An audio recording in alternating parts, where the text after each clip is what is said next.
Hey, classmates, this is Deanna. Hey guys, this is Brett, and welcome back to episode 61 of Hard Lessons True Crime Podcast. Yay! 61. 60. That's got to be some kind of a record. It is. I read a deal that said most new podcasts don't make it past episode 10. How come? They just get frustrated and give up. Oh, okay. And I can understand that. We've had some bumps in the roads. We had some weeks where we've had like 3 listeners. But here we are. Hey, 3 is better than none. That's what I'm thinking. That's 3 more people that got my useless information. So, see? It's all good. It's all good. We're not here to be millionaires anyway, are we? We're here to have fun. That's right. Absolutely. So how was your useless information? Useless. How was your week, Teach? I always have to start that off because I have to stop and think, what did I do during the week? This week was a struggle. Everybody was on the struggle bus. First week back from spring break. First week back is rough. And then when you step back into the same old stuff, it's hard. Yeah. It's very challenging. But it was a good week too. We got to see the kids. We got to hang out with the granddaughter. The world's greatest granddaughter. Yes. We got to see Sam compete at a track meet. Second place in Amarillo at the Tournament of Champions. Right. So, it was a very, very active week. So, we're a little tired. Some of us just had a 5-hour nap, and when I say some of us, I mean the 2 of us. I know, we was worn out. It was good worn out, though. I don't know if we have mentioned this on the podcast, but our kids are moving back to the panhandle of Texas from down at Central Texas. And I have a feeling the world's greatest granddaughter is going to wear us out. Let the big man and Emmett out. Big man So needed he that. would not continue to stand there at the door and whine and cry. Absolutely. So apologies for that. So, yeah, we're going to have to get used to being more active than what we're used to being. And literally, we didn't really do anything.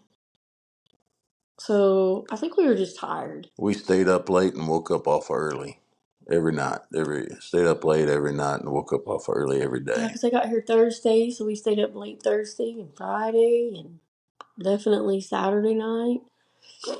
But it was a good time, and we're going to be excited to have them back, welcome them back to the Panhandle. Yeah, it's going to be a busy next couple of months. I mean, Sam graduating, me graduating, which I'm like 4 assignments away from just being done, and a lot of those actually I could just turn in. Yay. So, one I really got to concentrate on and just do. Right. So I'm so it's going to be done and over, and I can get back to just breathing. Yes, and reading a book. I just want to read a book. I have told you this personally, but so the 3 people that do listen to our podcast weekly will know I'm so very proud of you and your determination to finish up your master's. Well, thank you. Thank you. This one, it took a lot out of me this last year. Since September. Like, my brain is already fuzzy. So it's been hard hitting. It has. But it's almost over, and that's what it's about. And then wait and see what God has in store for me. Boom.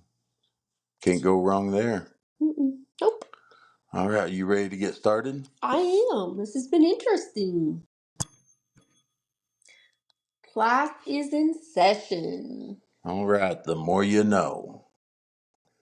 And the world's greatest granddaughter helped me pick out this week's topic for the more you know. Whoa, exciting. About the great state of Alaska.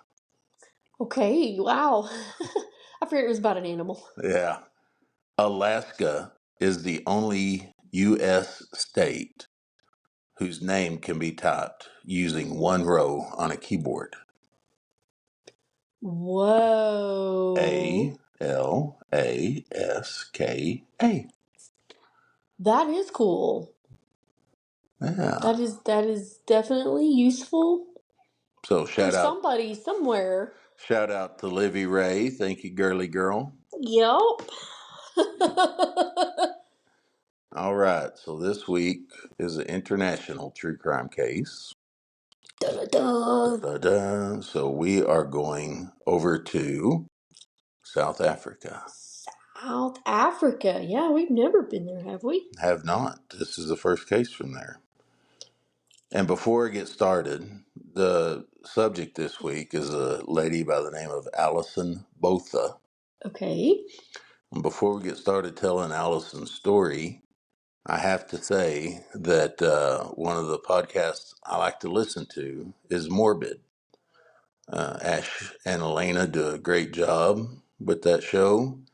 And they have started probably since Christmas. They will like download 2 or 3 weeks worth of episodes, but then they'll put a lock key on it and will only release one at a time.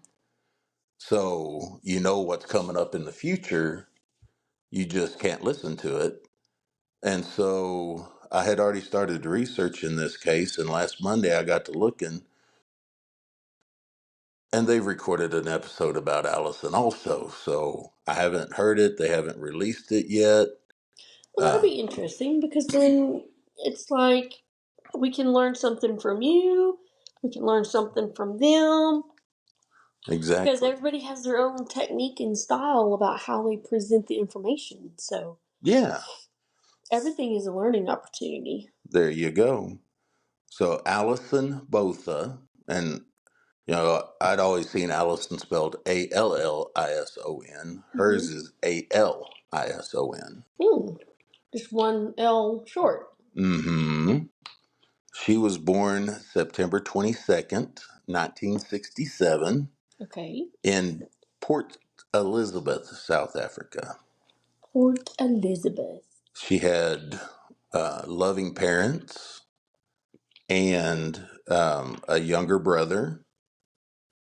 And her parents were the type, like, they would always tell them, you're special, you're unique, you're gifted, but you're not better than anybody else.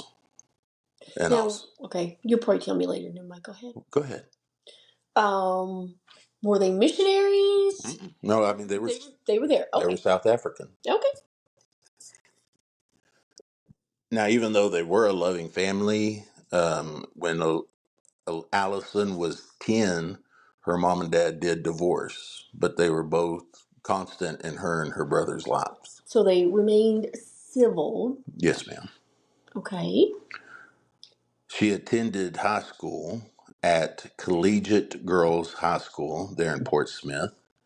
And this reminded me of Harry Potter. She was voted head girl, which really confused Allison because being a collegiate high school, that would prepare them for college and life after high school. She made good grades, but she wasn't set on a career. Like most of the girls there were planning on being a lawyer or planning on being a doctor, or she really didn't know what she wanted to do. Okay. Also confused her that because she had plenty of friends, but she wasn't very social or what she thought was popular. Okay. So being voted head girl kind of threw her for a loop. Well, maybe her definition of what that all looked like was not reality. Right. And everybody else saw something in her that she didn't see in herself. So after graduating, she still wasn't sure of what she wanted to do or be. So her mom gave her the suggestion of going to school just to learn how to be a secretary Okay. and then getting a job and working. So she did that, and she enrolled at, and it's no longer open, but she enrolled at Port Elizabeth Technicon College and Hey, got her secretarial license certification and certification license. But she took her mom's advice. advice, yeah, which is good. Yes, ma'am. At age 21, so, she'd been secretarian for 2 or 3 years, saving up money. She traveled across the ocean. It didn't say where all she went, but she was gone for 4 years, returning to Portsmouth at the age of 25. Holy cow, yeah. So, Like you crossed the ocean, like which direction? yeah, Like, yeah. Well, did you go to the UK? Did you come to the States? yeah. Okay. When she came back, she went to work in the insurance industry where she was loved by her employers and customers. Awesome. But all that's going to change on the night of December 18th, 1994. Oh, On this night, Allison hung out with friends. They spent the night at the beach watching the sunset. Then they ordered pizza and played board games at one of the friends' apartments. sounds like a really cool time to me. Absolutely. When Allison arrived back to her apartment building, she noticed that someone had parked in the spot she usually parked at that was under a streetlight. So Mm. she's a little bit perturbed because she had lived there for a few years and that's where she had always parked. I'm feeling a foreboding about to happen, or like, is it foreshadowing? Foreshadowing. The ominous music Dun begins dun to dun dun dun play. dun dun dun. If this was Jaws, it would be dun dun dun dun dun dun. Yeah. She wasn't excited about finding the only spot to park was by a group of trees that shaded any available light. Okay, nope. Automatically, that would be a no. I would call a friend. I would be calling like I'm not getting out of my car. It's too dark and I'm not parking by trees, which automatically would send goose pimples and red flags up to me. You don't park by trees at night at all. Mm-mm, mm-mm. Allison considered calling her mom and saying, "Can I just come over and sleep there tonight?"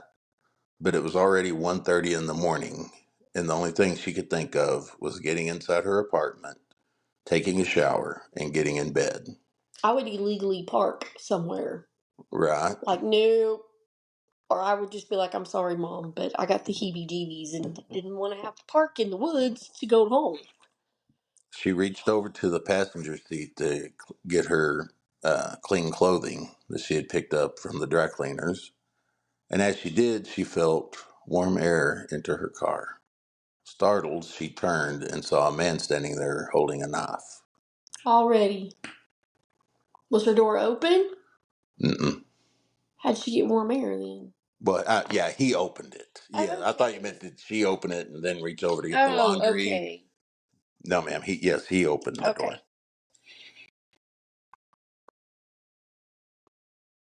He forced Allison over to the passenger seat and got in, started driving off. As he was driving, he told Allison that he just needed her car for an hour or so to get back property of his that a friend had taken. Then let me out. Take the car, let me out. Bring it back. The man said that his name is Clinton and asked Allison hers. And as you're going to tell here in a little while, she's a pretty quick thinker. So instead of saying her name is Allison, she said, "I'm Kathy." Okay. Clinton drove around for a while and they ended up in a part of Port Elizabeth that Kathy slash Allison wasn't familiar with. and then asked her probably the most unsettling question she had been asked to this point. You live in that corner apartment on the first floor, right? Mm, mm. So he already knew everything anyway. Exactly. Oh, I'd be puking and peeing and fighting, Yes, ma'am. probably all at the same time. Allison did ask, just pull over, let me out. I, if you just need my car to get the property back, I'm not going to tell anybody anything. But Clinton refused. He did stop and picked up a friend of his who climbed into the back seat of Allison's car. And this friend's name is, I don't know how to pronounce the first name. I tried to look it up. It's spelled Theuns. Thunes. Does he have a last name? His last name is Kruger, so I'm just going to call him Kruger Okay, from here so on this out. is fictional because I'm sure his name's not really Clinton. No, Or I could be wrong. but this guy, this is his real name. Okay, Yeah, okay. I and could be like opening the door as they were driving or something. Allison again told the men, "Just take my car. I'm not going to tell anything." But unfortunately, as we already knew, the car is not what they wanted. No. Clint, Clinton drove to a secluded area just outside of the city. And this is all I'm going to mention about it. They forced Allison out of the car and at knife point forced her to strip all of her clothes and jewelry off. Not wanting to be hurt, Allison complied, and it is at this time that both men violently and brutally raped Allison. Both men also had a long history of violence against women.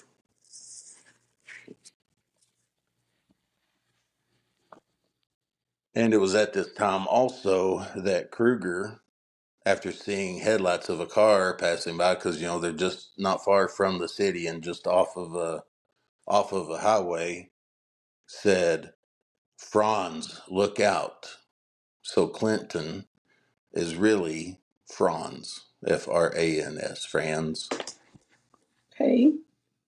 And we'll get to his last name here in a little bit. It's another one that's going to be hard to pronounce, so I'm just going to call him Franz.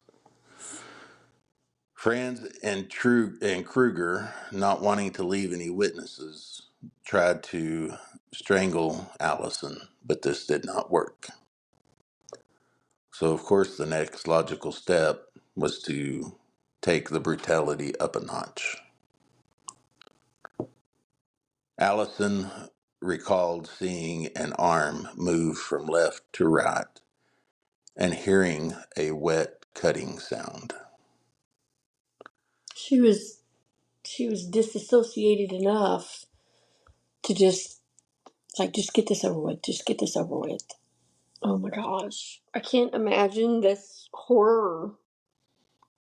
A quote from Allison: "I felt no pain, but it wasn't a dream. The man was slashing my throat."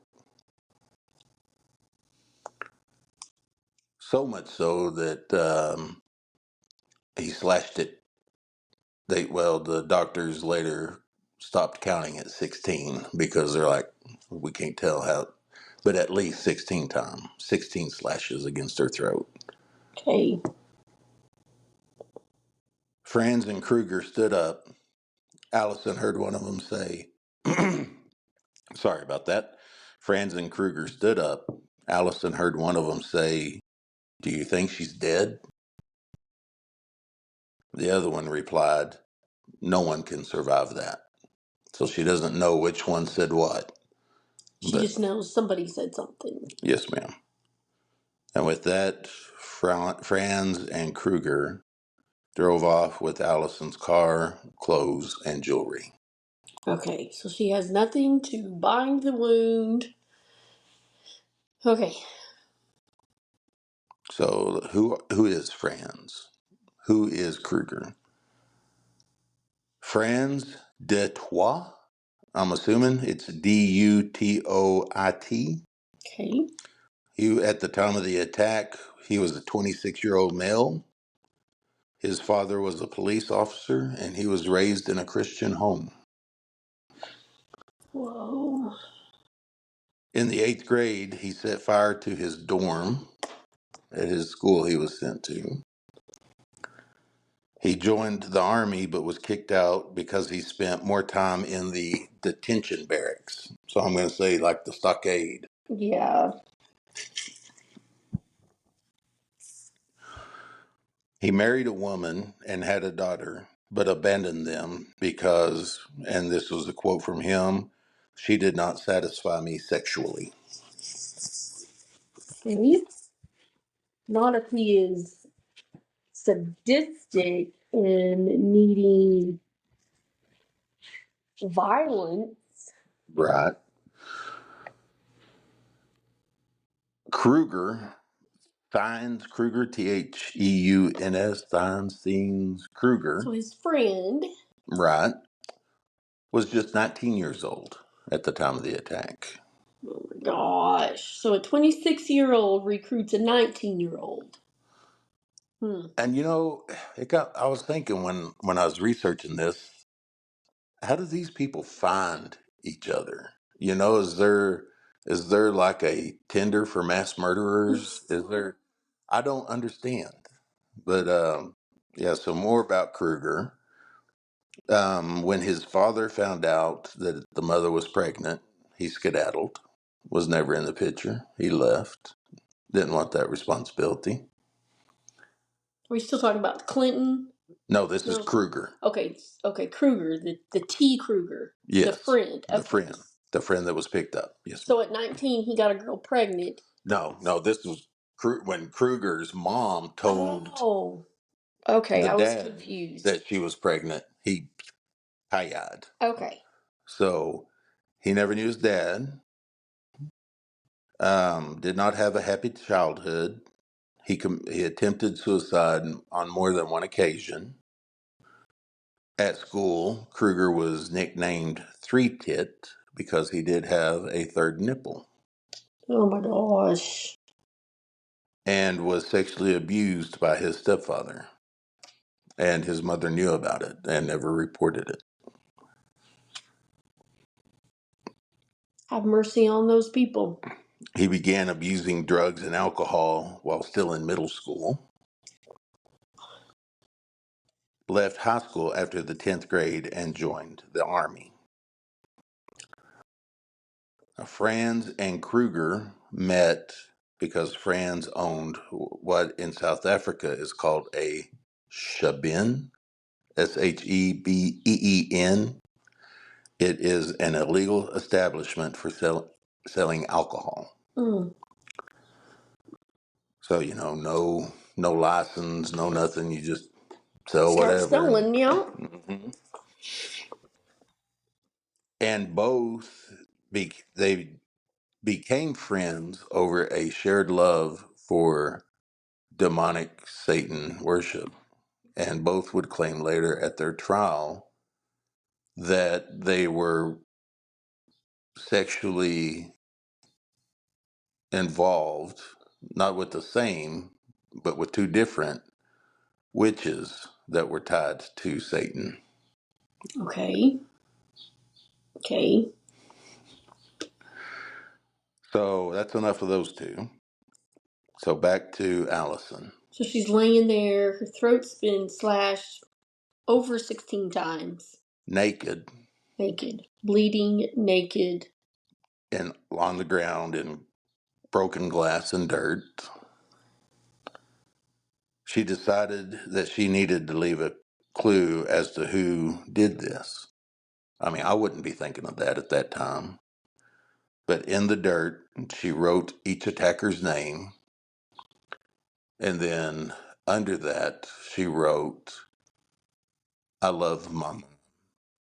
And put it like circled it, like this is important. Let her know this. I couldn't think of any of that if I was in her shoes. I know me.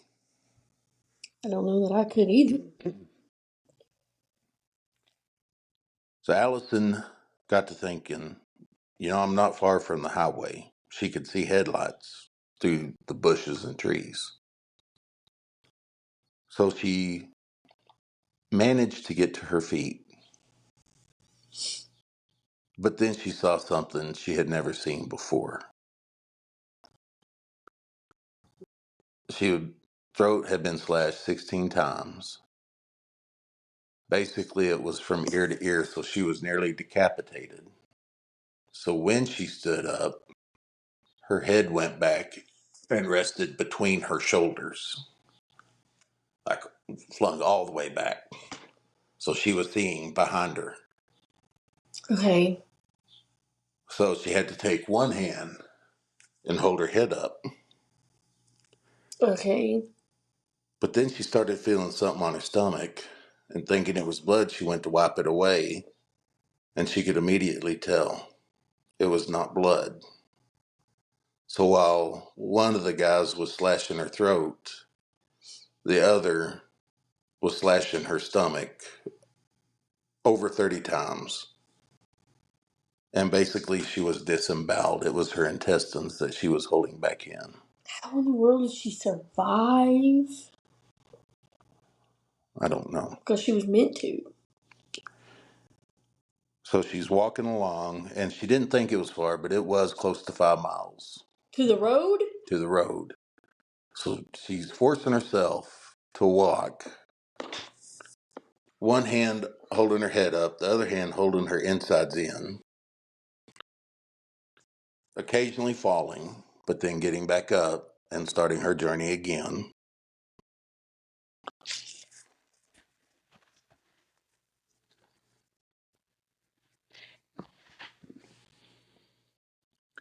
She couldn't holler. She could not.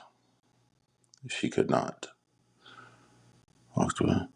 Okay, so after falling several times, Allison finally made it to the highway. Smart thinking on her part once again. She thought, if I go to that white line that divides the highway, somebody's going to have to stop. It will give me the best chance to be seen. Talk about driving along in your own world, not thinking about the outside world at all. And you're coming across, and then you see this thing in the middle of the road. Yes, ma'am. And then your brain is like, hey, dummy, hey, pay attention. This is important. Come on now. Yeah. And this, I meant to show you earlier, is Allison. And that's her. That's her now. Yeah. That is, yeah. Man, talk about determination. Yes. Wow. Yes, ma'am. Now, Yes. Did she make it to that line? she made it to the line and just laid down. It wasn't too long until she did see a car pull up, and they just kind of sit there. And I don't know if that person's thinking, am I seeing what I'm seeing? Like you said, you're driving along. It's about 6 o'clock in the morning now. You're And, like, what? What happened? Did I drink coffee? right, to Allison's horror, they turned around and went back the way they came. And so she's laying there. But it wasn't too much longer until another car came. And this time she heard the car door open. Shame on those people. But maybe they were trying to get somewhere to call. We'll give them the benefit of the doubt because we don't know. But Exactly. if not, I hope they stump their toe every morning.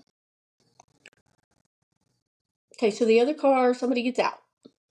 And not just anybody, a medical student, Oh. a veterinary.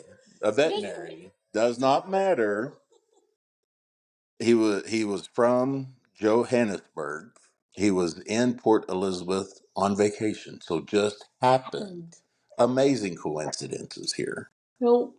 Everything is orchestrated. Even though it was bad, it was still orchestrated for her to be found. Yes, ma'am. Now, this veterinary student, his name is, come on, South Africa. What happened to Joe and Steve? Tian Allard, Tiaan is the first name. Eilerd is the last name. Okay. Tian was able to put Allison's exposed thyroid back inside her body and put pressure on her wounds while he flagged down another vehicle who actually had this is 97, so not a lot of phones. No, all I Mo- kept thinking is like, why didn't she just use her cell phone? They didn't have cell phones in 94 yeah. Um, or Seven. 97. Well, they did, but it Not wasn't everybody. wildly everybody having one. Exactly. And if you used it for 15 seconds, it charged you for a minute. Yeah. Ambulance arrived and rushed Allison to the hospital, but not Allison. She would not let go of Tion's hand, so he said, I will go with you. Well, yeah, it was the first person. I don't blame her. Yeah. At the hospital, Dr. Alexander Angelou would say Allison's injuries were the worst he had seen in his 16-year career. Well, yeah, she had been nearly decapitated.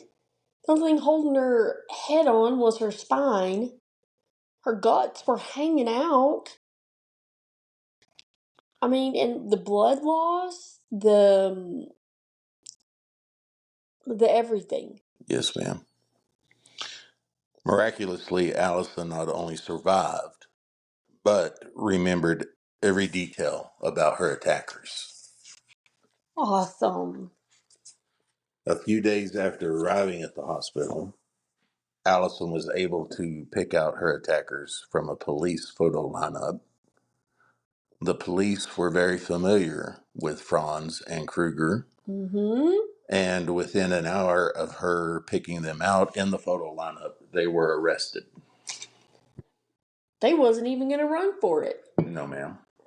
I don't know that they were smart enough to. Like, they were like, she's dead off 5 miles from the road. Nobody's going to know, which that doesn't make sense because before they started cutting her, it was like, hey, watch out. Well, because he could see the headlights, but Kruger didn't drive out there, so he didn't know how far out. Okay, So okay, he could see the headlights. He's like, hey, okay. excuse me. South Africans as a nation was hoping for a trial because the story really gripped them and her determination, They would have died. but they were not given that opportunity because both pled guilty to up to 8 charges, which included kidnapping, rape, and attempted murder. I'm thinking they would be dumb to try to fight that. Then it's like, all she had to do was point. Yeah. And then she gave extremely extreme details. Well, and something that I forgot to say a while ago, after I turned the page, I see it written here. When they were arrested, they were still driving Allison's car. Oh, well, there's more evidence right there. Oh my god. I picked this up from a friend. Yeah, so that's why there's blood all over. Yeah. Oh my gosh. In August of 1995, so I guess it was 94. You were right earlier, not. Oh, not you. Was it Not 97? no, it was 94. August of 95, Franz and Kruger were both sentenced to life in prison. Okay. That's justice, though, because she was with it enough to remember every detail. How many people could really do that? Mm. What do they say? Like, the witnesses hardly. Sometimes they can't even describe the right person. Yeah. I mean, you get three people together and you ask them to describe somebody, and It's you're going different to get three different uh, descriptions. descriptions. Yeah, so it's like, Here oh, is a picture of Franz and Kruger. Kruger is the bald. in that they definitely look Evil? evil. Yeah. They really do.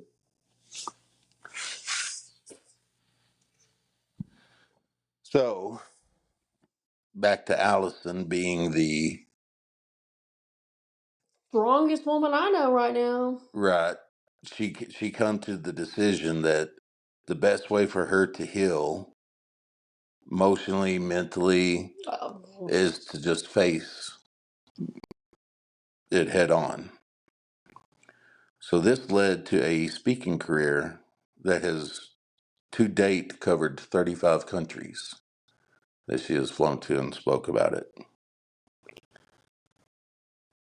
Now, as she was laying there on the ground, just before Franz and Kruger left, she thinks it was Franz, but she's not sure. But she heard one of them say, if she does survive, she'll never have children. I destroyed her reproductive organs. Well, just to prove them wrong once again, she is the mother of two boys. that's awesome. Well, the doctors. I mean, if you pull out all your innards, you would think, Yeah, but she was covered. She was covered by God. absolutely. Had to have been. I mean, how most other people would have died. Like, wouldn't have been able to get up, wouldn't able to write anything down, much less walk 5 miles and be alert enough to tell everything. In 2016, the movie Allison was released, and I believe it is streaming on Amazon Prime. Oh, wow. And also, there is a book that was co authored by Allison Okay. called I Have Life, Allison's Story. Okay, I'm looking this up. I was going to say, Teach is probably about to buy it. I have Life, Life, Allison's Story. Alison Botha. Not just Allison's Story. Okay, Eh, Allison's Journey. maybe that's what it was. Yep. Written by Mary, Uh, Allison, and some lady named Mary. Marianne Thaler. And the only reason I knew it was this one is because it was that picture. Ah, the one I showed you earlier. Yeah. Yeah. So you can get it on Kindle or paperback. Very cool. Now, they were sentenced to life in prison. However, after serving 28 years in 2023, Franz and Kruger were paroled. Allison took to Facebook to say, the day I hoped would never come is here.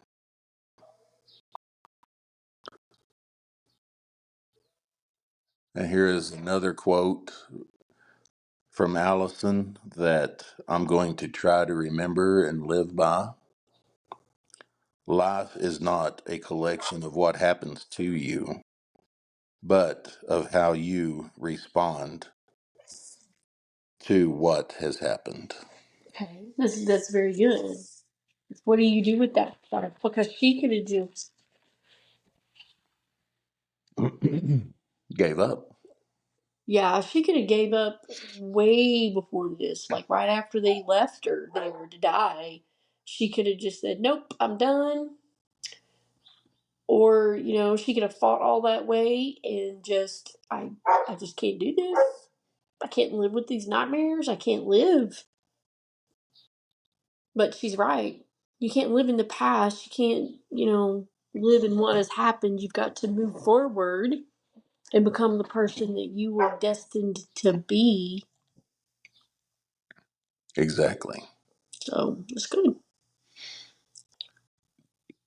Now, for a little update on Allison, in late September of 2024, so just late last year, she suffered a brain aneurysm. In October, she underwent brain surgery to correct the issue. Allison, being a self employed speaker, she does not have medical insurance. And so there have been several fundraisers help her out with her Okay. growing medical bills. There was one, and I don't remember what it was called, but it basically sounded like um, GoFundMe. I think it's called like Back a Buddy or something like that. But it expired March 17th, so you can't donate to that anymore. But there are others, and if anybody listening wants to help out with her medical bills, you can find them on a quick Google search. Okay. So So she didn't have a significant other. they divorced, so she. Okay, they divorced. How about her parents? Did her parents support her in this fight? Oh yeah, oh yeah. I mean, her family's still rock solid. I mean, but just I just can't imagine. I mean, because they had to fly her from Port Elizabeth to Johannesburg, which was on the other side of. They had to fly her there to get the treatment she needed, and then fly her family there to be by her side while she's being rehabilitated. Well, So yeah, no, I'm yeah, just saying, like, are they still around to help support her? And, absolutely, yes, you ma'am. know, because that's a lot. That is Um, a lot. and, what about her boys? Is her ex husband helping? Like, what is happening? What is going on? And how old are her boys? Nothing I read ever said. Well, they're young. I mean, they're not young, but they're, Well, yeah. I mean, they're probably. I'm gonna get. Well, no. I'm gonna guess late teens to early 20s yeah. is what I'm gonna I guesstimate. hope they are strong like their mama. I bet you they are. I bet you they are. And I'm looking. There was a photo of her doing some rehab. Well, It's okay. this isn't her in the rehab, but this is her right after her surgery on her for her aneurysm. Aneurysm. Well, they had to go through her eye? I don't know what happened there. I Okay. don't know. I don't know either. It's scary, whatever it is. Yes, ma'am. But that is the miraculous story of Alison Botha.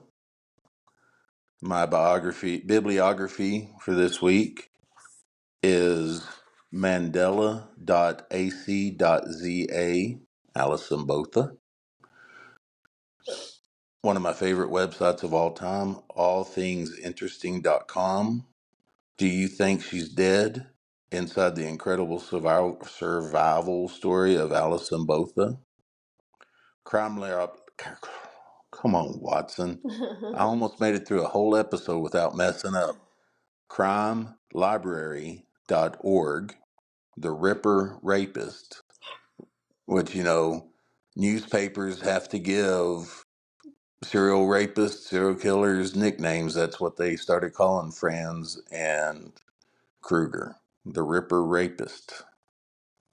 And then goodthingsguy.com. South Africa unites for Alison Botha as she undergoes brain surgery. There you go. And that is the story of Alison Botha. Oh my gosh. Right. So I Googled it. Uh-huh. Um, it took me to a Facebook page where it is Morella Media, Maroela and Media. on Facebook, that was October 16th, 2024. So I don't really know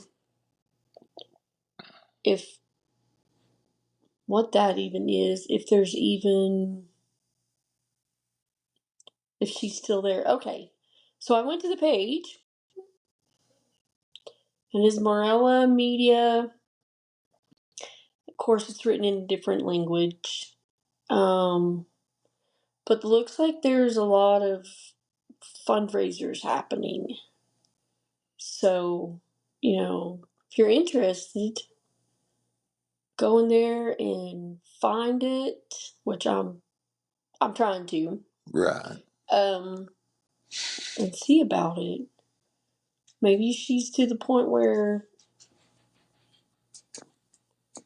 she's able to just make her payments or whatever. And Absolutely. that's sad that people are not forced to, but have to resort to fundraising and asking for help. I mean, stuff like that should just be something that shouldn't be expensive to save somebody's life at all. At all. At all. At all. So, Teach, what's my grade for this week? I would have to give you an A for that one. Yay. I mean, I do have questions, Mm-hmm. just because I'm nosy. Um, did you stay in contact with that dude that saved her, that stopped on the highway? I hope so. I hope so too. And then what are those people that were released from prison doing? Did they get put back in prison? I didn't see any updates on them. I looked to see what Okay. they're up to now. I didn't see any updates. Maybe they decided that to just not do dumb things like that anymore. We're going to hope. Yes. We're going to hope. Or they were out and people were like, Yeah. took care of business themselves. You never know. You never can tell. We'll go listen to the Morbid podcast. Okay, so if they come up with this information, where do they get their information from? Well, I don't know, but they don't do their own research. They have hired researchers, and they just read the story. So I don't You know. don't think that they read their stuff before they go on? Oh, I'm sure. Oh, okay. I'm sure. And that's not a diss on Elena or Ash saying that they have researchers. They don't do their own research. I'm just Just talking. I'm just talking. They got more resources than we have. Yep. All right. Oh my gosh. What is this one? I don't know. All right. I drew host choice For next week for next week. We were just talking about that with Mason. with Mason. Yeah. That's pretty cool. Yeah, it was. Mason is our son-in-law. For those of you that don't know us, don't on a personal level, hadn't heard us talk about him. He is the young man, very talented musician that wrote our amazing theme song that we can no longer use. We will, because he's going to come and show you how to do it. Absolutely. So, all right. Well, classmates, thanks for joining us this week.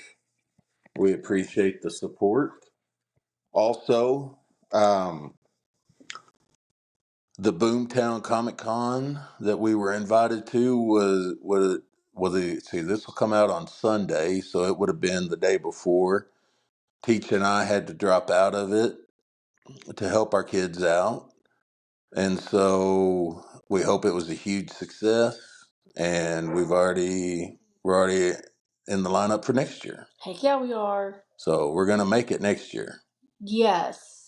Maybe we can have a little more support through podcasting, and then, Be a little bigger name. like maybe we can do some advertising for companies or businesses in Pampa or Mark Warmouth, or surrounding. Yeah. Jesse Heredia. Yep. I will advertise for pizza, Jesse. We can work out a deal. But yeah, that sounds like a good idea, You Teach. know, and then we could really, I mean, we could ask people, hey, is it okay if we just plug your name in and just do it? And just do it. You know, we don't need nothing out of it, but Absolutely. all right. Well, thank you for the report. That was incredible. I was speechless. I didn't have hardly any questions because it was just like, what? Wow. The whole time that I was researching the case, I just kept thinking, what would you do if that would have been you? And of course, I mean, I know they probably weren't looking to kidnap a 300-pound white guy, but still, Yeah. Well, it goes for anybody. yeah, But it always goes back to please be aware of your surroundings. If something is out of the ordinary, then something's up. Don't get out of your car at the edge of a forest. Don't. If you've got a feeling or intuition, just follow it. And by all means, please stop and help people. My gosh. we're here to help each other through. And just to add what Teach was saying, that if you do get home and you feel something is up, something is weird, and you don't have anybody else you call and you live here local to us, call us. We've got a couch that pulls out to make a bed. We've got a spare bedroom. And I know some police officers that will come and walk you to your house. Absolutely. Like don't live in this world afraid. You just don't. There's people out there that will definitely cover you. Okay, y'all just be aware. Be safe Yes. and listen to Hard Lessons True Crime Podcast. Absolutely. And with that, we will see you next week with episode 62. 62. Class is dismissed. Gonna get that right one of these days.